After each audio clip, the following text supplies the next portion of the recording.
శుభోదయ బచ్చు అమ్మ. ఈరోజు ప్రవేశికలో తెలుగులో మాతృవేదన నన్నయ్య గారు రచించినటువంటి మాతృవేదన పాఠం పేజ్ నెంబర్ 5 తీయండి. ఇది 3వ పేపర్లో 50 మార్కులకి ఇంపార్టెంట్ అనమాట. ఇది ఫస్ట్ పాఠం మనం చెప్పుకోలేదు కదా, ఇప్పుడు చెప్పుకుందాం. వ్యాసుడు సంస్కృతంలో రచించిన మహాభారతాన్ని తెలుగులోకి అనువదించిన కవుల్లో నన్నయ్య మొదటి కవి. ఈయన 11వ శతాబ్దానికి చెందిన కవి. రాజరాజ నరేంద్రుని ఆస్థాన కవి. మహాభారతంలో ఆది సభా పర్వాలను, అరణ్య పర్వంలో కొంత భాగాన్ని ఆంధ్రీకరించారన్నమాట. ఆది కవి, శబ్దశాసనుడు అనేవి నన్నయ్యకున్న బిరుదులు. అక్షర రమ్యత, ప్రసన్న కథా కవితార్థయుక్తి, నానా రుచిరార్థ సూక్తి నిధిత్వం నన్నయ్య కవిత్వంలో ప్రధాన లక్షణాలు. అందులో సూక్తి ఉంటుంది, కథ, ఇవన్నీ మంచి ప్రసన్నత, అక్షర రమ్యత, అక్షరాలు కూడా చాలా చక్కగా కూర్చి మరి ఈ యొక్క కవితకు ప్రధాన లక్షణాలు అన్నమాట. ప్రస్తుత పాఠ్యాంశం నన్నయ్య ఆంధ్ర మహాభారతం ఆది పర్వంలోని అష్టమాశ్వాసం నుండి గ్రహింపబడింది. చూసారా, ఇది కవి పరిచయం అమ్మ. నన్నయ్య గురించి రాయాలి. నెక్స్ట్, జరిత లావుక పక్షి, అంటే ఒక లావు గల పక్షి జరిత. మందపాలుడనే మునికి భార్య. జరితకి భర్త పేరు మందపాలుడు అనమాట. వీరికి 4 కుమారులు: జరితారి, సారిసృక్కు, అస్తంభమిత్రుడు, ద్రోణుడు. వీరు ఖాండవ వనంలో ఉన్నారు. ఖాండవ వనాన్ని అగ్ని దహిస్తుంటే కృష్ణార్జునులు అందరికీ దోహదపడుతున్నారనమాట.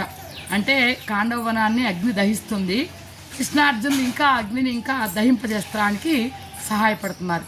తన కుమారులను రక్షించవలసిందని మందపాలుడు అగ్నిని ప్రార్థించాడు. మందపాలుడు అంటే ఈ 4 కుమారులు తండ్రి.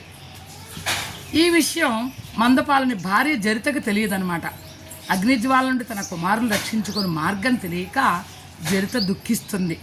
చూడండి, తనయుల నజాత పక్షుల ననల శిఖాభీతి చెంచలాత్ముల నటయం జననేరని బాలకులను జననియు వీక్షించి శోక సంతాపితై. చూడండి, ఆ 4 కుమారులు ఇంకా రెక్కలు కూడా రాలేదు. ఆ అగ్ని ఏదైతే అగ్ని శీలలు ఉంటాయో, అంటే అగ్ని జ్వాలలు ఉంటాయో, అవి చూసి భయంతో చాలా భయపడుతూ ఉన్నారు ఆ బాలురు అని. ఆ బాలును చూసి ఈ జరిత చాలా చాలా దుఃఖిస్తుందన్నమాట. ఎలా రక్షించుకోవాలా అని. వీరల దోడ్కొని పోవగ నేరను బలుకుల పెట్టి నిర్దయ బుద్ధిన్ వీరల తండ్రి క్రియంజన నేరను విధికృతము గడవ నేరగలావే. ఈ జరితకు తెలియదు కదా, తండ్రి అలా ముందే ప్రార్థించాడు పిల్లల గురించి అని. తెలియక తన భర్తను కూడా ఈ విధంగా అంటుందన్నమాట. వీళ్ళని తోడుకొని పోకుండా నిర్దయ బుద్ధి, నిర్దయ గల వీళ్ళ తండ్రి వీళ్ళని వదిలేసి వెళ్ళిపోయాడే, ఇప్పుడే ఎలా రక్షించుకుంటాము? విధిని, మరి విధి కృతం కదా ఇది. మనం ఎవరూ కూడా విధి ఎలా జరగాలో అలా జరుగుతుంది, మనం దానికి ఏం చేయలేం కదా అనుకుంటాం. ఇది ప్రళయాగ్ని ఓలే దశలెల్లని గొప్పగా విస్ఫులింగముల్ వదలక వాయు సారథి జవంబున దానిట వచ్చే నేమిసేయుదు సుతులారా ఈ విలము నొయ్యన పోయి చొరుండు దీని గప్పెద ఘనపాంసు జాలముల భీమ శిఖావళి దాకకుండగన్. ఏమంటుందంటే చరిత, ఆ కుమారులారా, మీరు మరి ఈ అగ్ని ఒక ప్రళయంలాగా వస్తుంది, చాలా పెద్ద పెద్ద పంటలు వచ్చేస్తున్నాయి, మరి దానికి వాయువు కూడా తోడవుతుంది. వాయువు కూడా ఇంకా దానికి ఇంకా అగ్నికి ఆజ్యం పోసినట్టుగా తోడైపోతుంది. కాబట్టి కుమారులారా, ఈ బిలం ఉంది, ఇందులో ఈ బిలం అంటే చెట్టు రంధ్రం అనమాట. ఆ రంధ్రంలో మీరు లోపలికి వెళ్ళిపోండి.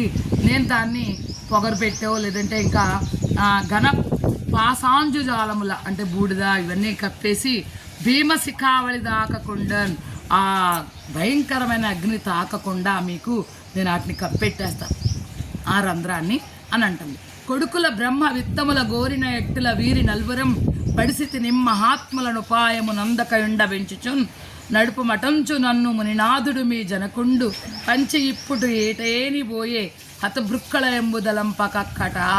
అక్కట అంటే అయ్యో, కొడుకుల బ్రహ్మ విత్తములు గోరినట్టుల 4 బ్రహ్మజ్ఞానులైన కొడుకుల్ని జన్మింపజేసి ఈ 4 కూడా మరి ఉపాయం, ఎటువంటి ఉపాయము లేని చోట్ల ఇలా మునినాథుడు ఇలా మమ్మల్ని వదిలేసి మీ జనకుండు, మీ తల్లిదండ్రులు, మీ తండ్రి ఇలా వెళ్ళిపోవడం, భృక్కుల ఎమ్ముదలంపకక్కట. అయ్యయ్యో, ఇలా వెళ్ళిపోయారే వదిలేసి అని దుఃఖిత ఉన్న తల్లిని చూచి అగ్రతనయుండన జరితారి ఇట్లనియే.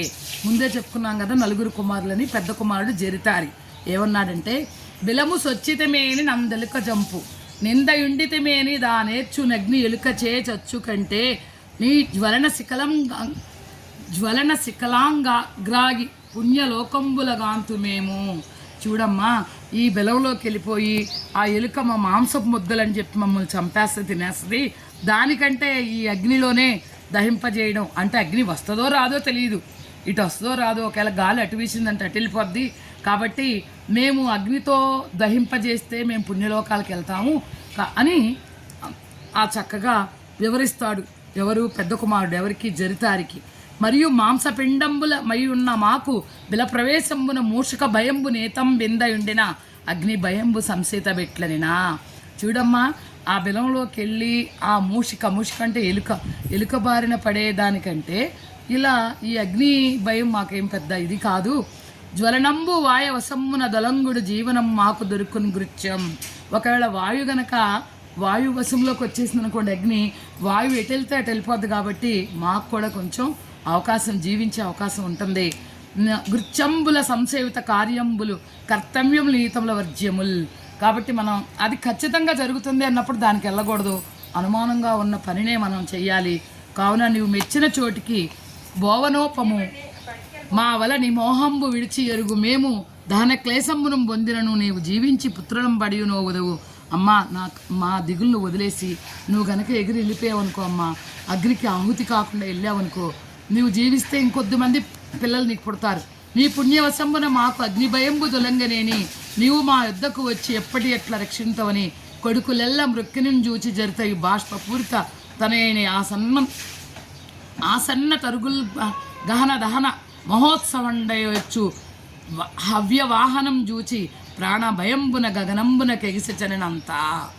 ఎప్పుడైతే కొడుకు ఇలా చెప్పాడు, అమ్మా నువ్వు గనక అగ్ని నుంచి కాపాడుకుని వెళ్ళావనుకో ఇంకా నీకు మంచి పుత్రులు మళ్ళీ పుడతారు, అలా కాకుండా ఇక్కడే ఉన్నావనుకో మాతో పాటు దహింపబడిపోతావు. అలా కాదమ్మా, ఒకవేళ నీ పుణ్యం గనక మాకు దక్కిందనుకో మేము బతుకుతాము, అప్పుడు నువ్వు నా వద్దకు వచ్చేస్తావు అనగానే బాష్పపూరిత నయని పాపం కళ్ళ నీళ్లతో శోకాతృప్తమైన ఆ తల్లి ఎగిరి వెళ్ళిపోతుంది ఆకాశంలోకి.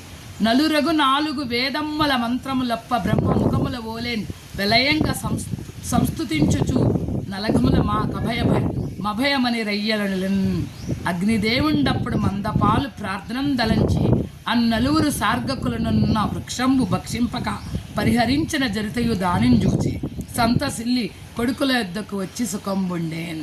చూడండి, 4 వేద మంత్రములప్ప, 4 వేదాలని వల్లిస్తూ ఉండగా బ్రహ్మముఖముల వలె ఉన్నటువంటి వాళ్ళని చాలా చక్కగా అభయమిచ్చినట్టుగా అగ్నిదేవుడు మందపాలుని ప్రార్థన విని ఆ వృక్షాన్ని దహింపచేయక వేరే వృక్షాల మీదకి మంటని పోనించాడనమాట.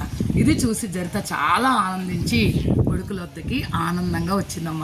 చూసారా, మాతృవేదన, తల్లి వేదన ఎలా ఉంటుందో చాలా చక్కగా నన్నయ్య ఈ మాతృవేదన పాఠంలో వివరించారు. అచ్చా బచ్చో, ధన్యవాద్.